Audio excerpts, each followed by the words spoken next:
relax and just let it go through. Because I know obviously it seems like this massive mountain you have to climb. You have to get a lawyer, get all your paperwork together, get the money together, buy the franchise, move, go through the consulate, all this kind of stuff. But it really, as long as the process took, it was a very simple process. Everything kind of just went along, every point just hit quickly. You just heard Jared Drummond's advice for anyone considering the E2 visa application process for entry into the US as a business owner. Jared and his wife Leigh applied and were accepted into the E2 visa program with Fibrenew. And in this podcast conversation, they share their experience and exactly how they made it all happen. Jared and Leigh are a young couple. They're in their mid-20s, and they decided to leave their native Canada in favor of life in Florida, with better weather, more affordable housing, economic opportunities, and just for a general sense of adventure.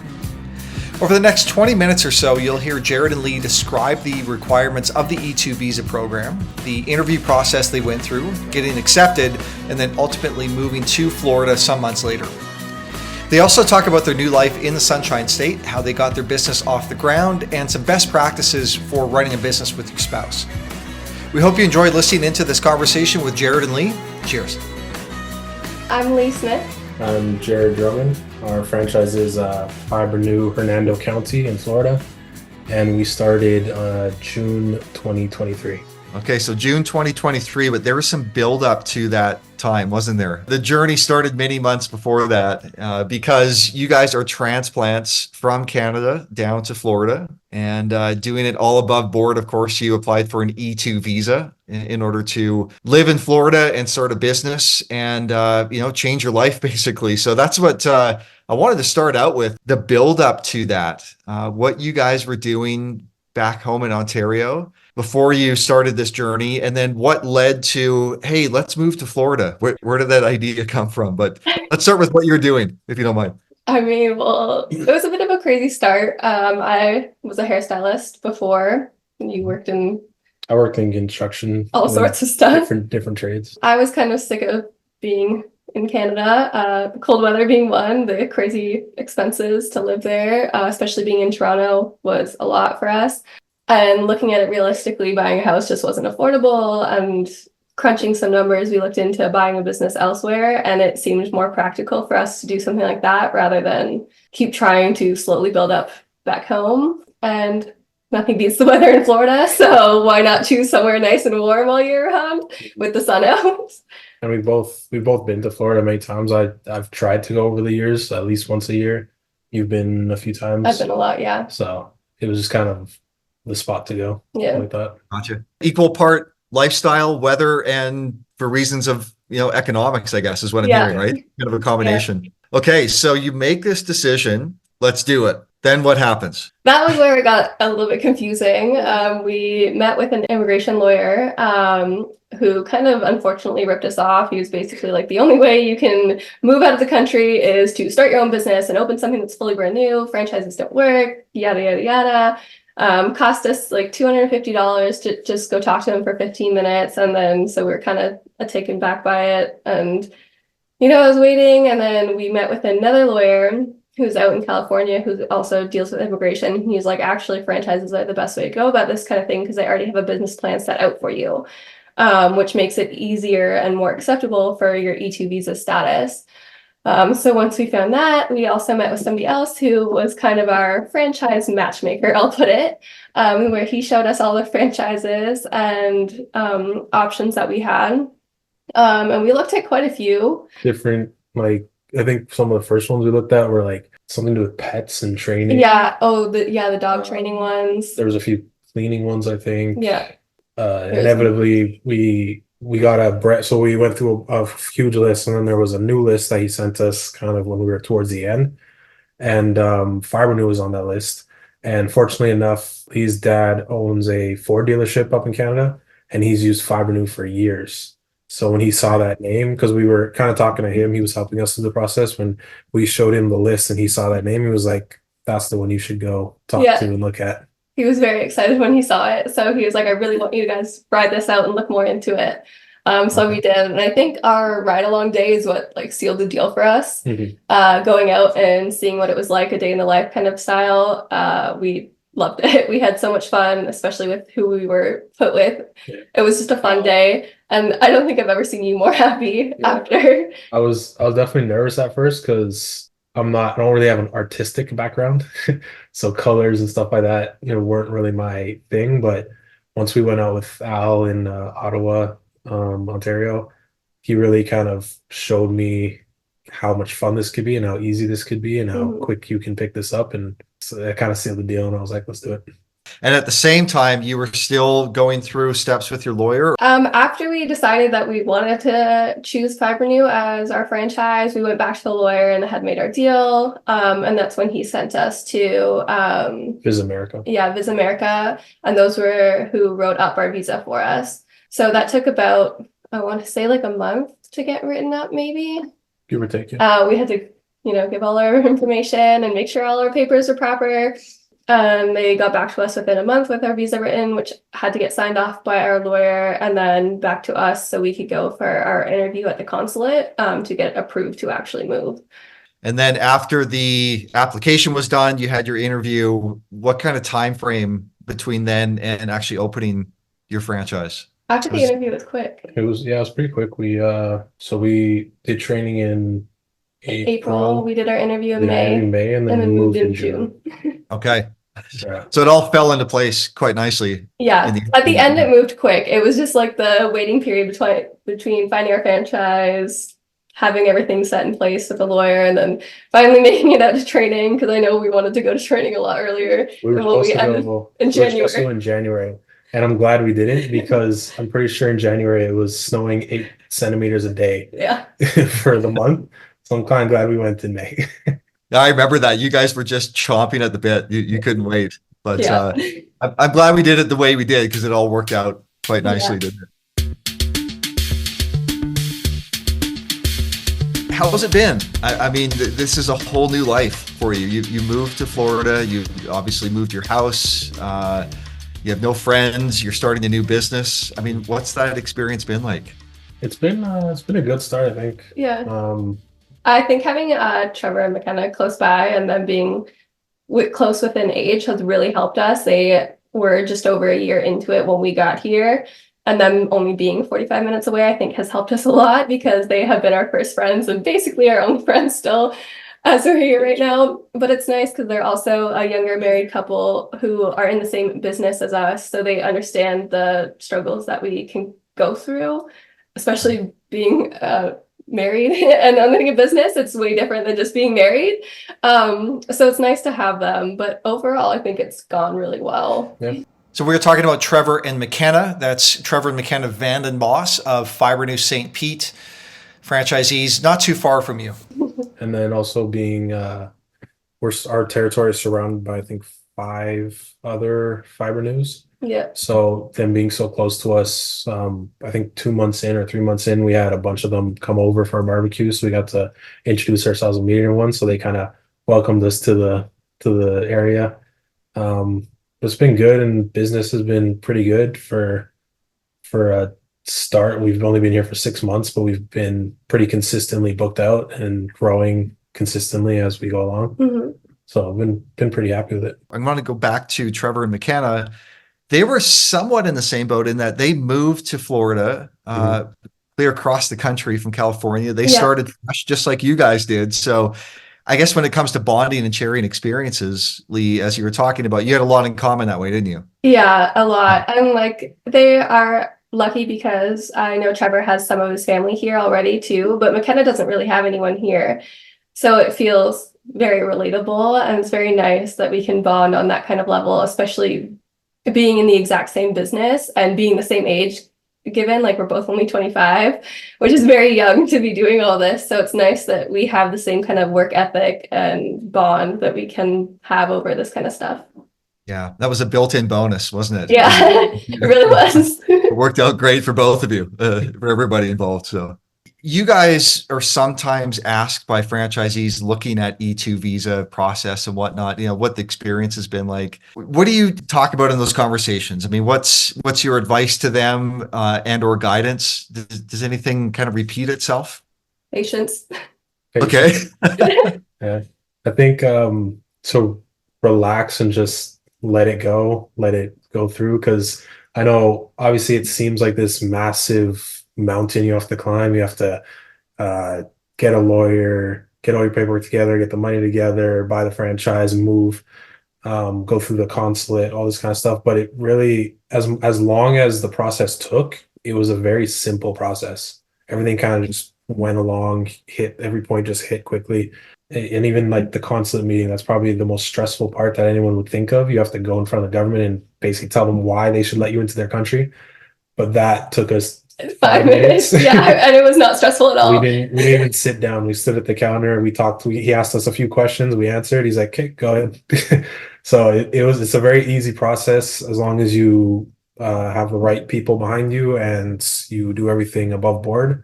It's simple. You're gonna get it. It's not, yeah, it's not that hard. It sounds scarier than it is. Yeah. Going into it, like I know how terrified we both were, and then we laughed walking out, and we're like, that was it. So yeah, basically just let it happen. Okay.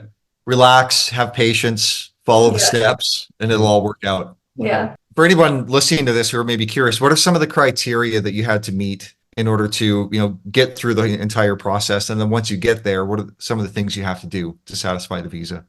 So our lawyer told us there's no specific number that you have to spend, but there is a magic number Yeah. of 100K. That's kind of Okay. like the magic number. If you hit that, you're going. Yeah. That kind of gets their attention. Pretty Yeah. much, yeah. Yeah, If okay. you can, like, he's had people who have not spent that much and they've gotten through, but it might have taken a couple extra like a little bit more convincing. But that's kind of your magic number. You just have to make sure your finances are in order. I was gonna say bank statements were a huge thing for us, like Oh, really? making sure we had all of our investments recorded and documented and everything tracked, because they will look at your bank account for the last however many years. So you need all of that information You see ready. all the money you're using for the investment, that's what they're going to look at. And that's what Vis America really did. We had to send them all of our bank statements of all the money that was part of this process. Okay. Because they want to make sure you're not laundering money or stuff like that. So you got to make sure you're above board. Other than that, they wrote us our business plan. Yeah. So Yeah, so we I guess didn't have that's to for do the it. afterwards. Yeah, we didn't have to do that on our own. They kind of like put it into place for us of what we should be doing each year and how we should be growing. I feel like our one struggle is like the hiring. Yeah. So part of it is so we're on a 5-year visa. In our 5 years, we have to hire 4 people, 2 part-time, 2 full-time. Okay. That's one of the requirements. We have to make a profit of 150,000, I think, by the 4th year. We have to like grow up to that. Was there commercial space you had to get as well? Oh, Yeah, also yeah, that. sort of. So we didn't have to have actual full-on commercial space, but we had to have a place that wasn't our home. So what we did was we rented a co-working space and we rented it for 6 months up front. So it was just like a little cubicle basically that we could have our name on. And so we rented it for the 6 months that we didn't even live here. So by the time we moved here, our lease had expired. So he had held our mail for us. Other than that, we haven't had anything since, and we don't need any commercial space anymore. It was just strictly for the visa purpose, basically. And the co-working space, we were very lucky because we're in a smaller town with no big cities, so it was really hard to find something. But we were lucky to find the one co-working space in our territory that ended up working out for us. So, and it saved a lot of money being able to do it that way as well, without actually having to rent a full space. Yeah, I mean, it can maybe sound a little daunting at the start, but from what you guys have described, it's not that bad. I think it was worse when we were going through it, and every day we were stressed out, and now we're like, oh, that was nothing. Because it's Awesome. this new experience. You're leaving your country. you have to spend this money to do it. And you have to go in front of a new government to explain to them why you want to do it. Like it feels like this big task, but when you really look at it and break it down, it was simple. Yeah. It was one of the easiest things we've done. Living and working in Hernando County, so where you are now, and let's talk about the business and the types of jobs you have been doing, maybe a bit of the build up to the clientele you're working with. Can you just give us a rundown from day one to where you're at now? Still remember day one. By the couch. Yeah. Our first job was so like I said before, our territory is surrounded by about 5 other franchises. Mhm. So because we weren't here, those franchises were allowed to work within our territory. And once we moved here, any clients they had, they passed on to us so that we could work them. So our first few jobs were like that. They were clients from other franchises that they passed on to us once we moved here. And our first was a red sofa about an hour from where we live. And With it a took big us hole. a big hole, and it took us about 4 hours. Yeah. 4 hours. It looked perfect. It took us about 4 hours. Incredible. We were both surprised. We walked into that house and we were like, wow, that turned out so good. But then we looked at the time and we're like, wow, that took us 4 hours. So that's how we started. And then from there, for the first, I say month or a few weeks, it was a lot of referrals from other franchises passing us jobs. And then we got onto Google Ads, and a lot of people found us through that. And then me or us going through our territory and handing out cards and going to see businesses and stuff like that. So they were able to see us there. And from there, we're doing a lot of private jobs. So in-house, a lot of cars or furniture. We have a couple boat marinas that we work on. Once in a while, we had an RV lot that we were working on, but they got bought out by a bigger RV company. So they closed down for a bit. They're going to reopen soon. So hopefully we'll get back in there, and we're just kind of growing. Yeah, our RV lot was one of our biggest account holders. So hopefully that comes back for us. And then, yeah, the marinas have been really good to us too, giving us referrals for everybody who has their boat there, which has been really nice. But even 6 or 7 months in, we're still handing out cards. We still go out and hand out cards often, especially considering the size of our territory. We have so many small towns around us where we have to drive like an hour and a half to get to the next town and go hand out cards all over again. So we haven't even reached a quarter of what we cover card wise. So there's still a lot more to be done. It sounds like you're off to a good start. You're introducing yourselves to potential clients. You're working in the community. You're starting to build upon it. So that's great to hear. And you guys, again, talking of Trevor and McKenna, have done some shows together, right? Mm-hmm. So you had some exposure that way. Tell us about that. So me and McKenna did a women's expo actually down in St. Pete, which was really nice. Because again, being in a smaller area, we have a lot of people who travel down there for these types of shows. So I was able to meet with a couple of other women who are in business, especially up in our area. So that was helpful. And it was nice that it was my first show with just her. So she kind of showed me the ropes and what to do. And then we did, 2 weeks ago or 3 weeks ago that we did the boat show down in St. Pete, which was a 4-day show. So it was a lot to go 4 days, but you stuck it out pretty well. And that was really nice too. And because of our area, we do have a lot of marinas in our area. So it was nice to see people that we already knew coming out. We had a couple of people who we already work with down there. So it was nice to see them there. So we have one of our biggest marinas in our territory was at the show. Yeah. And so I was able to go over and say hi, and I was able to give other franchises information to him because they have a bunch of locations, marinas on the west coast of Florida.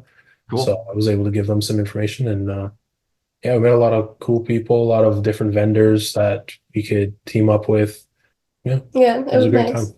I want to go back to what you said about that barbecue when you first arrived. Mm-hmm. Did you arrange that, or did another? Oh, okay, that's a good idea. That's great. Yeah. Make some fiber buds. We had already talked to a lot of them, so we're like, why not just set everything up and meet everyone? And honestly, they were like a family to us already when we got here. Anytime we needed help, we could text them, and they were very helpful. right off the bat. So we're like, okay, this is probably good to put a name to the face and meet everyone and cook them some food and give them a little drink. That's one thing about Fibrenew franchisees. They're not afraid to get together and have a good time. So That's true. It's been really nice. Yeah.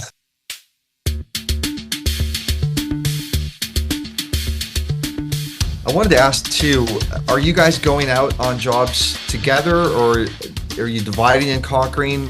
What's the structure right now? For the most part, we're going out on RV jobs together a lot. Yeah, because I do most of the RV work, especially when it comes to the dyeing, because that's the one thing you struggle with still, whereas the dyeing for the RVs come a lot easier to me. But then for smaller jobs, like in a car, it's mainly you, because there's no point in me hovering it over. Sometimes I've gone out on a couple boat jobs with you. It just kind of depends the size of the job. For who goes. He's the main one. Yeah, she takes care of a lot of the social media and stuff like that, because she's better with that technology and stuff. So she does a lot of that, and then when the job's big enough, we'll go together and battle it out. Leigh, you alluded to it earlier, but working together as a husband and wife team in a business, you're living together. I mean, you're with each other a lot. So you know, not to get too personal, but what are some of the things that maybe you guys have to pay attention to, or any advice you could pass on for other husband and wife teams? Not killing each other. Okay. Step one. I think one of the things that I think we realized kind of quickly into it is when we are on a job together and we're both a little bit frustrated, we really have to take a step back so the client can't tell that we're frustrated. Because not that we really show it, but like we might say an odd comment that may come across the wrong way to someone. So we really, gotta shut up. Because I might think he's doing something wrong, or I'm doing something wrong, or I'm doing something out of order or something. And, you gotta play it nicely, not like you would at home. But we've learned that pretty quick, I'd say. Other than that, it's been pretty good. I can't really say too much. Yeah. I think space, you gotta be able to give each other space. Like, you might live together, work together, shop together, do everything, but you need that like little bit of breathing room. So she reads, I play video games. Yeah, we have that little bit of space. We're still in the same house, we're still together, but we're both quiet from each other. We're both in our own heads. So I think that's pretty important. That's good. And then obviously communication, right? So just talking it through. That's always the golden rule, isn't it? Yeah. And that's one thing that we've gotten a lot better with too. I feel like when you have a business, it forces you to communicate properly with your partner, which is something that we probably needed anyways. So that's worked out actually great for us. Our little therapy session. Yeah. Built-in couples counseling into the business. If anybody wants to check out the work you do, maybe connect with you guys, how can they do that? Fibrenew, Hernando County on Instagram, and as well as Facebook. We have LinkedIn too. We have LinkedIn. Or just Google and our website. Well, Jared, Leigh, this has been a lot of fun. Thank you very much for taking time to talk about your experience and everything that you guys have, done to get where you're at. Really appreciate it. Thank you very much. Thanks for having us. Yeah, thank you. Thanks very much for listening into this episode. Whether you're exploring applying for an E2 visa or have questions about franchising with Fibrenew, we'll be happy to speak with you. You can find contact information in the show notes or go to fibrenew.com.